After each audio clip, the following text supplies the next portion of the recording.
Siku moja tu baada ya aliyekuwa naibu rais Rigathi Gachagua kuzuru kaunti ya Meru na kuituhumu serikali ya Kenya Kwanza kwa kupuuza eneo la Mlima Kenya, sasa Rais William Ruto alitia kambi katika kaunti hiyo ya Meru akijibu vikali matamshi ya Gachagua. Rais alionya kuwa siasa za porojo na fitina haziwezi kuendeleza taifa, huku mvutano huo wa kisiasa ukizidi kupamba moto katika eneo la Mlima Kenya.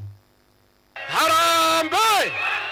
Ilikuwa siku ya Ijumaa ambapo Gachagua alihutubia wakazi wa Meru na kumshutumu rais kwa kutoa kipaumbele kwa barabara inayoelekea kwa hoteli yake binafsi badala ya kushughulikia miundombinu ya wakazi wa kawaida wa Meru.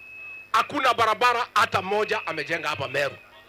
Hakuna stima ameunganisha. Lakini saa 24 baadaye, Rais Ruto alijibu kwa mkato akisisitiza kuwa ana haki ya kuwekeza popote nchini ikiwemo Meru. Mtu hana mpango. Katika kile kilichoonekana kama mashambulizi ya moja kwa moja, Gachagua alimkashifu Ruto kwa kile alichokiita njama ya kukuza mgawanyiko wa kisiasa. Wewe Kasongo umetumia watoto wetu vibaya.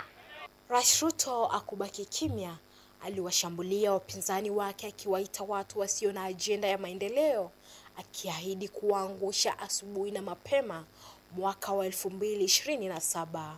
Ati kazi yake Kasongo. Ruto must go. One time. Hana mpango ya ajira ya hawa vijana. Hana mpango ya barabara.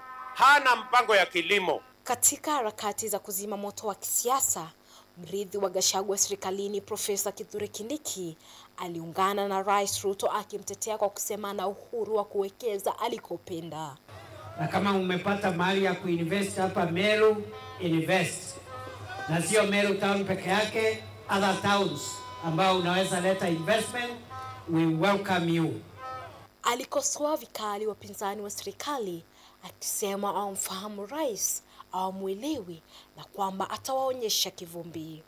Hawatujui, hawatuelewi.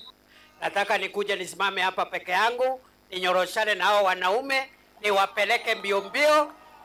Na huku mwaka wa uchaguzi wa 2027 ukikaribia, mvutano wa kisiasa Mlima Kenya unazidi joto, wanasiasa wakisaka umaarufu na ushawishi katika eneo hilo lenye uzito mkubwa wa kisiasa. Patricia Alex, Runinga ya KU.